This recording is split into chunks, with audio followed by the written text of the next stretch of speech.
C'est un réel plaisir, mesdames et messieurs, de nous retrouver sur la plateforme de la télévision Renaissance. Voici le rendez-vous du journal en français politique. D'abord, il y a toute une série de préalables pour amender certains articles de la Constitution burundaise, comme le veut aujourd'hui le gouvernement en place.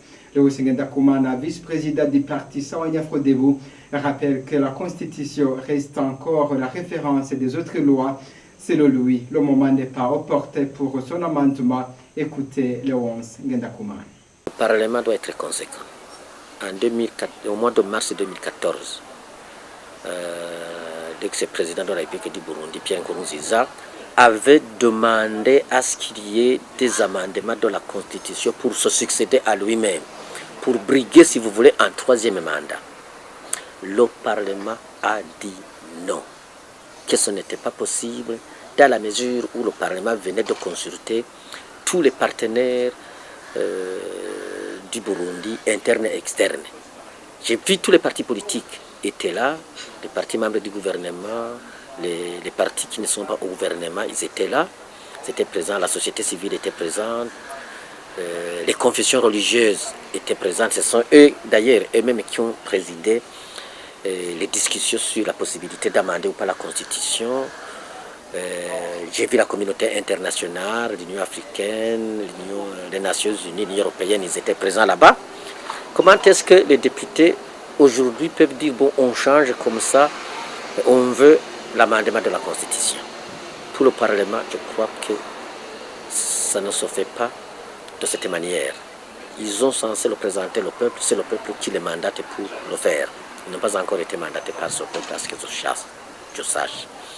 Deux, l'amendement ou la révision de la Constitution procède par des étapes. La première étape, c'est de débattre, de discuter sur l'opportunité. Est-il opportun d'amender la Constitution? Pourquoi?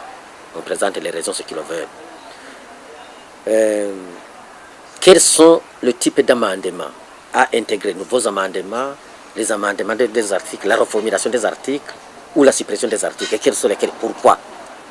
Tout ce débat n'a pas encore eu lieu. Et troisièmement, récemment à Arusha, tous les partenaires se sont convenus que l'accord d'Arusha et la Constitution doivent rester les fondements de la paix et de la sécurité au Burundi. Les fondements de la démocratie et de la bonne gouvernance au Burundi. Les fondements de la justice pour tout le monde, pour tous au Burundi. Les fondements de l'unité et de la cohésion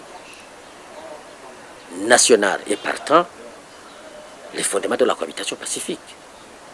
Et partant, les fondements du développement intégré de tout le Burundi. Comment est-ce qu'on peut aujourd'hui s'adonner, prendre le risque d'amender unilatéralement cette constitution? Le parti Sawanya Frodebu interpelle encore à tous les Burundais remplissant les conditions d'être au Parlement de la communauté est-africaine de présenter les candidatures. Léonce Ngendakumana le dit au moment où le mandat de ces parlementaires va toucher à sa fin pour recruter les nouveaux qui représentent les pays. Encore une fois, Léonce Ngendakumana.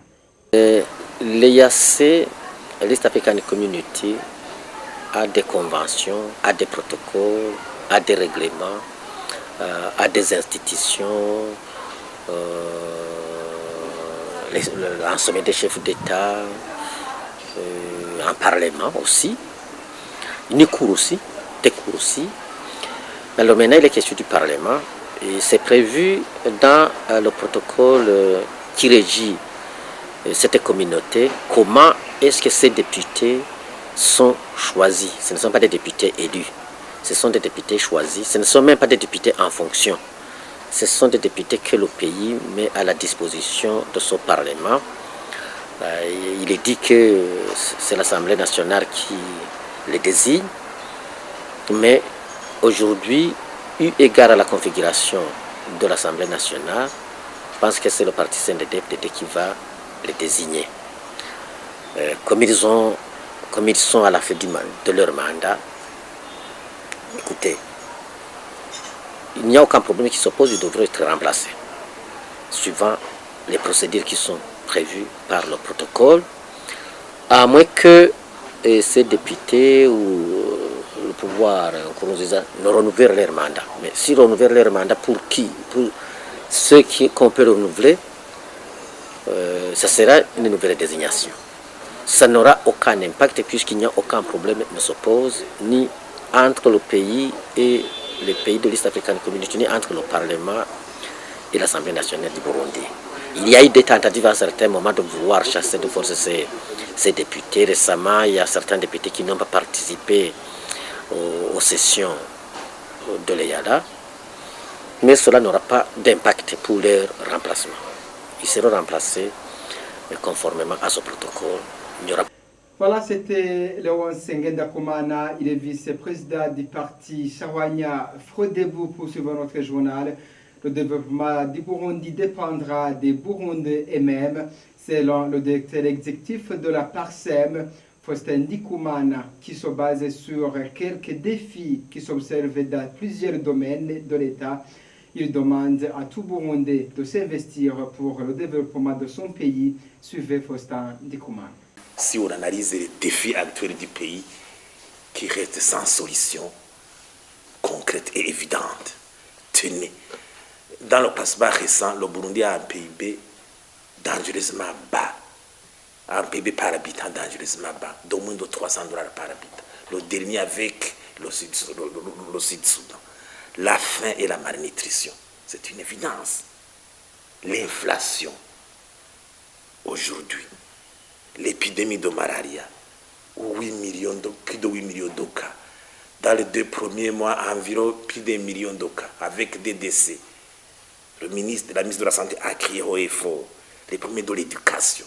L'éducation dans l'impasse. Il y a des enfants qui n'ont pas pu continuer. Il y a des problèmes de postes fondamentaux. Il y a des problèmes au niveau de l'université. C'est un problème. La crise des devises, qui est toujours sans solution aujourd'hui. La crise de l'énergie. On est dans un mode de délestage dans la saison des pluies. Quand deviendra la situation pendant la saison sèche. Le chef de l'État a été sûr qu'on va utiliser la bougie très prochainement. La corruption dans l'administration, la faiblesse de l'administration, des chefs de l'administration. Quand le ministre de l'Intérieur dit que la question liée au cycle dépasse. La population qui expose, solo des réfugiés burundais qui sont avec les données du HCR. Même si les Burundais quittent le pays sur des raisons sécuritaires ou avec la suite au motif de conditions de vie, de toute façon, on voit que ce sont les Burundais qui fuient le pays. Et aucune politique de développement n'est en train d'être mise en application. Alors qu'il est en train de gagner avec cette situation. C'est de la classe politique burundaise qui doit savoir qu'elle doit faire un effort. Parce qu'actuellement, on voit en elle un sentiment d'égoïsme, un comportement de bas étage, un comportement égoïste. Et certains, soi-disant qu'on est dans une démocratie, il y a plusieurs esprits qui considèrent que dans une démocratie, les seules élections suffisent, qu'on est autorisé à tout faire si on est élu par la population. D'autres affichent une impatience d'arriver au pouvoir. Et tout sera sur le lot, sur les conditions de vie mauvaises de la population. Et on appelle qu'environ plus de 99% des Burundais vivent avec leur souhait quotidien. Ils ne doivent pas être pris en otage par une poignée d'hommes. Et nous interpellons aussi la communauté des Burundais. En matière de géopolitique, le Burundi, ce n'est pas vraiment un pays très riche, un pays qui suscite des enjeux au niveau de la communauté internationale.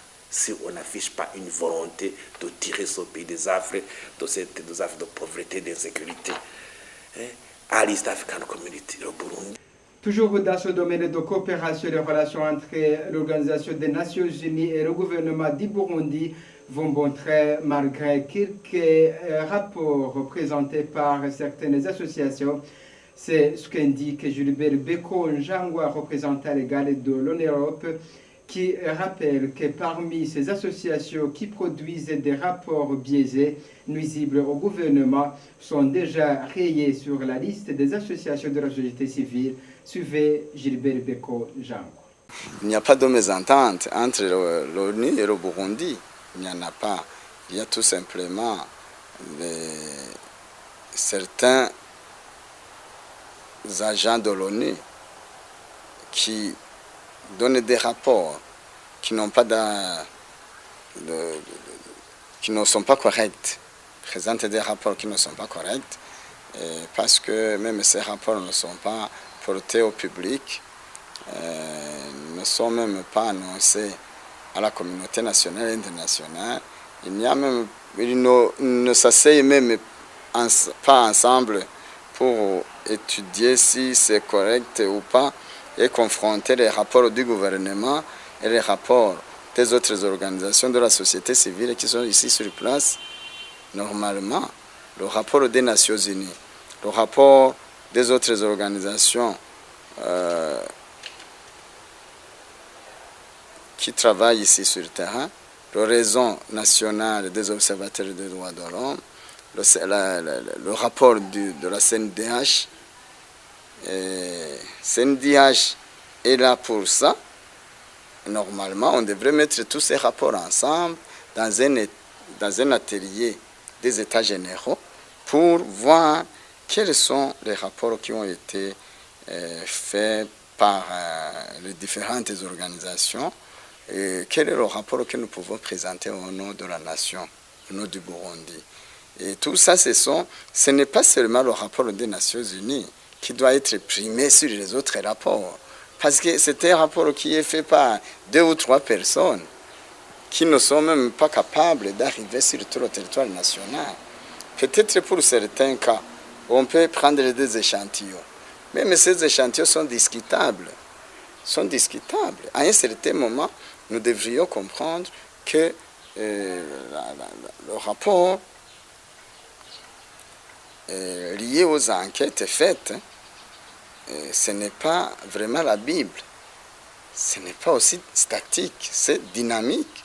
On devrait normalement penser comment orienter ces rapports. Et ces rapports doivent être présentés en premier lieu au gouvernement du Burundi. Et le gouvernement a la responsabilité de travailler là-dessus pour pouvoir protéger le reste et faire de la prévention des crimes. Tout ça, on ne le fait pas. Je ne sais pas pourquoi ils le font directement comme ça. Ils vont même présenter ça à l'ONU sans montrer au Burundi. Et la plupart des fois, le gouvernement du Burundi ne sait même pas ce qui se passe. On entend parler aux médias internationaux que tel a présenté un rapport. Mais ça ne se fait pas comme ça professionnellement. Nous poursuivons le journal avec la coopération du Burundi avec l'extérieur. Le représentant de l'Union européenne au Burundi, Wolfram Vettel, réaffirme le soutien de cette communauté quant à la résolution de la crise burundaise. C'était lors de sa visite de courtoisie qu'il a effectuée auprès de la première vice-présidence de la République. Il a dit que l'Union européenne continuera à appuyer le peuple burundais comme avant. Suivez-le. C'était une visite de courtoisie. C'était la première fois qu'on se parlait. Ça fait juste quelques mois que je suis arrivé et j'étais très content d'avoir cette possibilité d'échanger avec le premier vice-président. Et bien sûr, on a parlé de la situation du pays. J'ai aussi expliqué la position de l'Union européenne. On a parlé des possibilités de sortir de la crise, surtout. Il y a un dialogue entre l'Union européenne et les autorités burundaises. Et je félicite ce dialogue, c'est important. Il y a une ouverture du gouvernement dans ce sens-là, qu'on se parle, on se parle beaucoup. Et en même temps, outre le message que je voudrais bien envoyer, c'est que l'Union européenne reste amie du pays et des Burundais, et on fait beaucoup au soutien de la population burundaise. On a contracté l'année dernière, 2016, 55 millions d'euros qui sont destinés au secteur santé, tout d'abord, mais aussi secteur nutrition, agriculture et énergie. C'est-à-dire on va continuer dans ce sens-là aussi en 2017. On va soutenir le peuple qui traverse quand même une période difficile au niveau économique, même humanitaire. Bon, mais pour finir, vraiment, je suis très très content que j'avais la possibilité de m'échanger avec le premier vice-président. Parce que c'est vraiment le dialogue, c'est le rétablissement de la confiance tout d'abord qui va nous permettre de travailler ensemble et de aider le pays de sortir de la crise. Voilà, mesdames et messieurs, c'est ce que prend fait ce journal. Merci de nous avoir suivis. Au revoir et à bientôt.